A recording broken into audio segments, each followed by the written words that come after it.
Yes, let's welcome Dapo Adaramewa. He is a governance consultant. Good morning. It's glad to have you here again. Good morning. It's a pleasure to be here. All right. Thank you so much for joining us this morning. Thank you. All right. Also, let's get into the papers this morning. Quite a whole lot. But let's start off with the Yahaya Bello saga. What came through your mind when you first heard that he surrendered, he's in DSS custody, and the EFCC coming out to say, oh, he's not in our custody? What went through your mind? Frankly, I think it's one of the marvels of the Nigerian system, that somebody who is declared wanted seems to stroll into the very agency that declared him wanted and then stroll back out. And the agency proudly comes out and says he's not in our custody. It's almost comical if it wasn't so tragic, because it is very glaring to anybody that can see that what we call our judicial system, our law enforcement, all of these things are subject to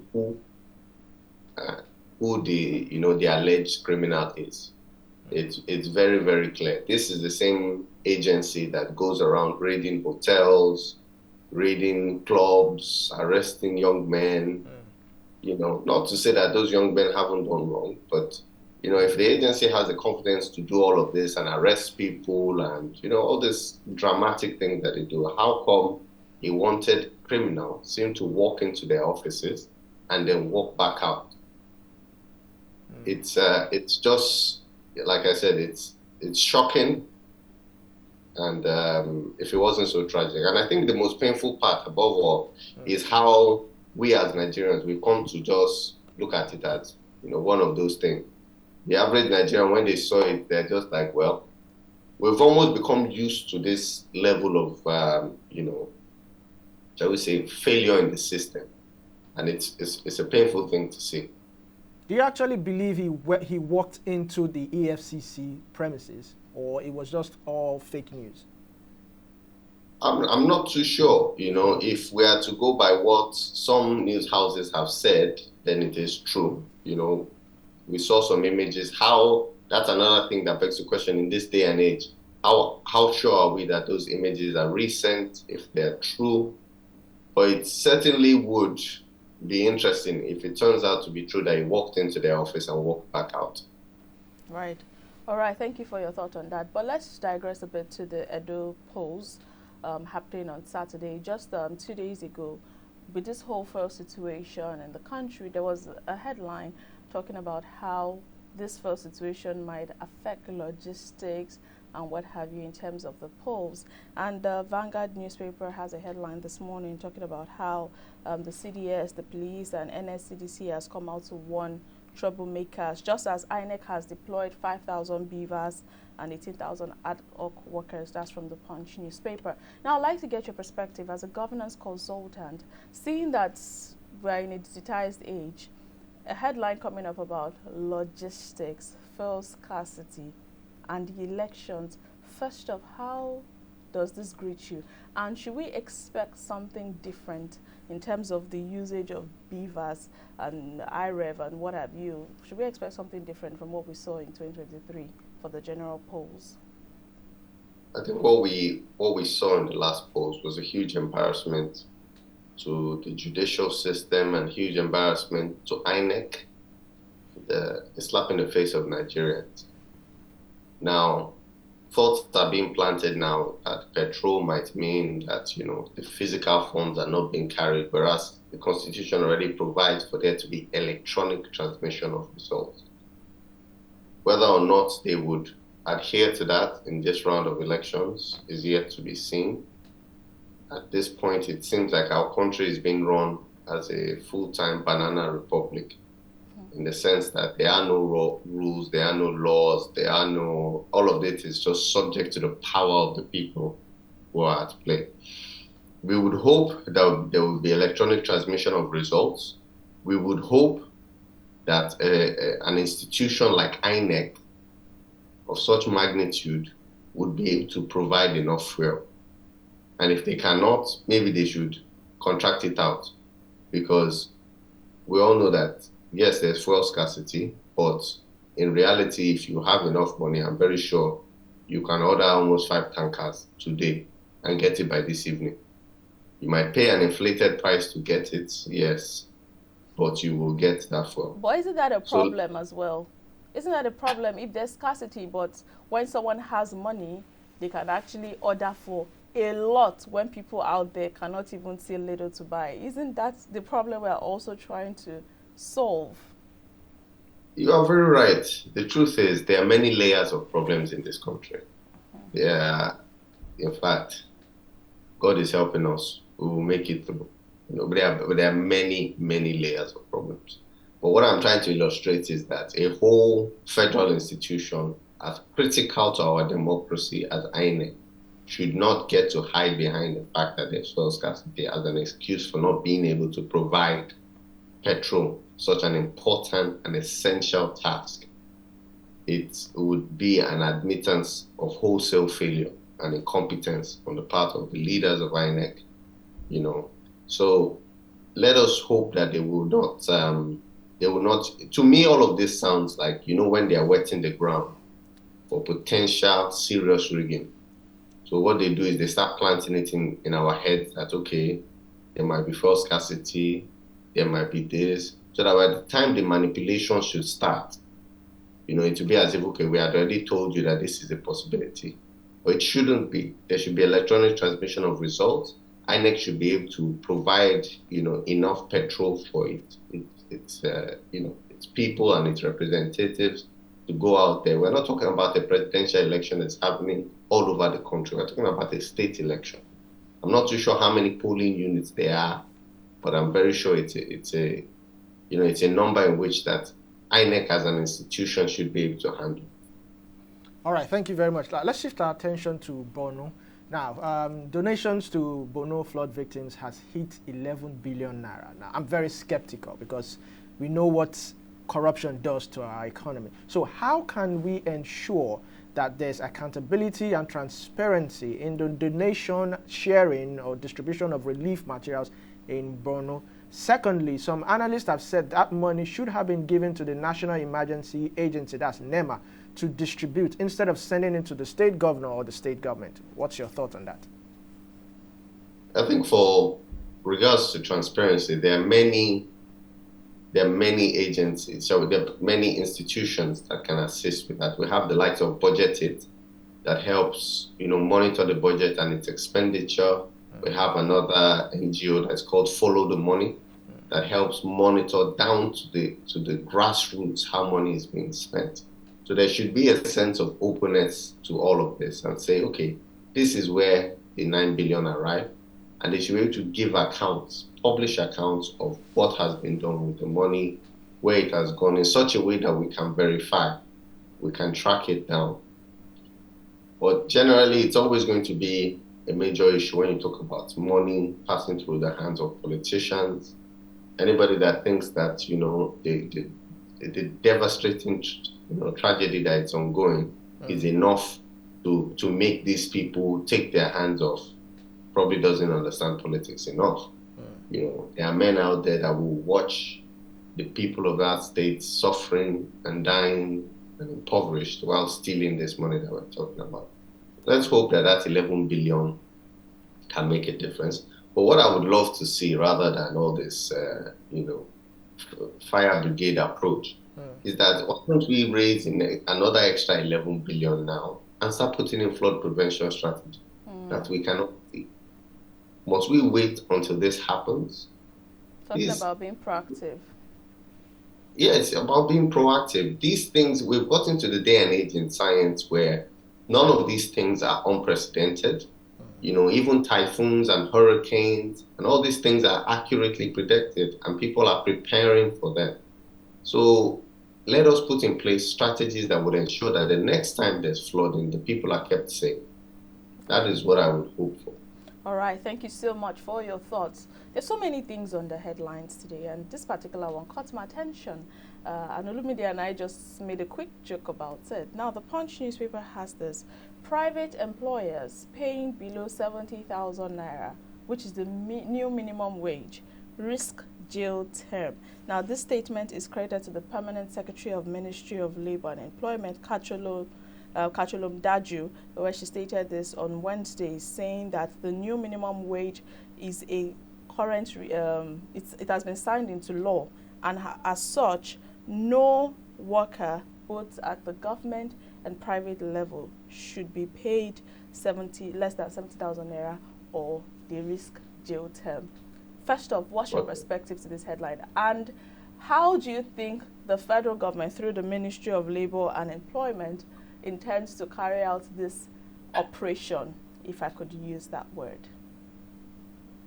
Yeah, I think it's a very interesting, by law, there is some merit to that. Okay. But to my knowledge, there's quite a lot of state governments that aren't paying the minimum wage. Exactly. There's quite a lot of state governments that are owing wages for several months. So who are they going to arrest at the state level or at the federal level? Is it the governor himself? Is it a permanent secretary that they intend to arrest? Who is going to be held responsible when our state institutions, our federal institutions, are themselves unable to pay this new minimum wage? That's just a question. Right? So who are they going to arrest then? So this witch hunting, shall we say, of the private enterprise, which, by the way, is one of the only things still keeping this country solvent, because government does not provide enough employment for the people. I want people to really settle down and think of the impact that that's going to have.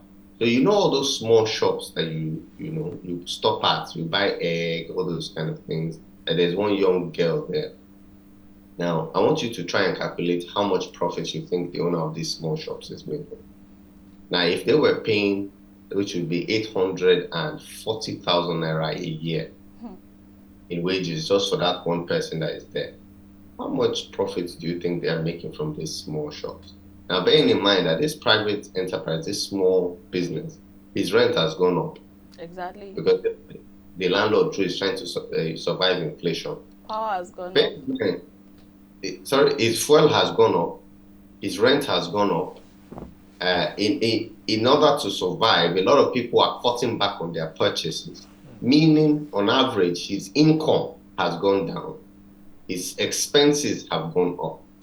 Now we're going to more than double the expenses in terms of wages. Now, so it's a very dicey situation now. Is it possible to survive on less than 70,000 naira in this Nigeria? It's very hard. It really is. So on one hand, one has to empathize for the people who are earning these low wages. But on the other hand, we need to recognize that what is going to happen, right, if we do this to private enterprises, a lot of businesses will shut down. Right. There's no ifs, no buts. There should be no confusion. So, now, those people who were managing 50K before, they'll be back on the unemployment line. Right? Right. How increasing the level of unemployment in the nation will really drive us forward. Now, please, let me just highlight one last thing. The interest rate in Nigeria now is about 33%. So that means if I want to take a loan of 10 million naira to start a business, every year I'll be paying, 33% on that 10 million naira. That's 3.3%. Now, please, how many businesses do we know, all of us that are all thinkers in this country, that will return me more than 33% profit in its first year? Except I'm going to move drugs. That's a very, very big question there. But what do you think can be done at this point in that? Because you said something which is very true. We know state governments that are not paid minimum wage. Even 30,000 naira was a big deal. So at this point in time where this is coming out, the economy is biting hard, cost of living has gone up, salaries are not going up, and all of that. What exactly do you think can be done to properly manage this situation so we still stay afloat? I think, firstly, the federal government and the state governments need to shift their attention from trying to, I would say, in a combative relationship with private enterprise to one of support. Now is the time for the federal government to be looking at, okay, what loans can we provide to certain key sectors of the economy? Education, healthcare, Those are key sectors of our economy that have a lasting impact on everybody's well-being. So what kind of soft loans can be made available to certain key sectors of private enterprise at low interest rates so that these areas do not die, right? So there needs to be that kind of support. Now is not the time to be talking about who you are going to which funds, who you are going to arrest, all of these kind of, very crass, techniques. I would say this is not the time. The question isn't how do we punish private enterprise for being unable, not unwilling, right? Rightfully, if you have a private enterprise that is making huge amounts of profit, but just out of sheer greed, decide that they are not going to pay the minimum. Now that is punishable, that is wickedness. The bigger question instead should be, how do we help private enterprise, one, stay solvent despite the challenges that they are having, How do we ensure that they are making enough to be able to afford this, this increase? How do we reduce the rate of inflation? How do we reduce the rate of interest rates so that we can stimulate growth in the economy? Those are the bigger questions that need to be explored in order to get the country's economy back moving in the right direction. All right, thank you very much. I'd like to shift your attention to this rather concerning one. It says World Bank to grant Nigeria $1.7 billion loan. That's a report. So my question is, this reckless borrowing that we seem to have found ourselves in, do you think there are any repercussions, or any repercussions might come up in the future, or are we safe to just go ahead and keep borrowing? And secondly, do you think that there should be some sort of law passed? I don't know how well we've passed or surpassed our borrowing limit, but do you think there should be some sort of law to put a cap on our borrowing limits? In regards to borrowing, it's not borrowing itself that's the problem. The truth is many of the largest economies are seriously indebted. Some of the fastest growing economies are indebted. It is not borrowing itself that is the problem. It is what the loans are being used for. Now, if a country is taking a loan to invest in an area that will increase productivity and allow the country be able to earn more in the long term, then it makes sense. When we talk about loans, we need to look at it and scale it down in the same relationship we as individuals have with our loans. If I go out today and I go and take a loan of 20 million naira at this interest rate, and I go and buy myself a nice Benz, right? And I'm pushing the Benz as a big boy in Lagos, that's a problem. Because that Benz might get me handshakes and smiles from people, but it is not going to give me any returns. In fact, it is what we call a depreciating asset. Yeah. Because the moment I buy that Benz now, it is no longer, it is no longer, what do they call it, UK or USU. It becomes Nigerian U. Yeah. Meaning, if I bought it 20 million, it has lost half of its value, right? Now, if I take that same loan and I invest it in a business that is going to make me returns of about 50% a year, then it's a fantastic idea.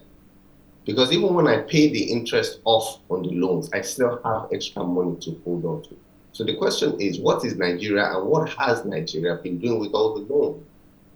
I look around my environment, I look around the Nigeria of now, and I can tell you that between, in the last 10 years, in the last 8 years, right, despite all the loans that have been collected, I'm pressed to see any significant changes in my environment as to say that this is what that loan was used for. There have been no huge major infrastructural projects around the country. The only thing we can point to is the rail system.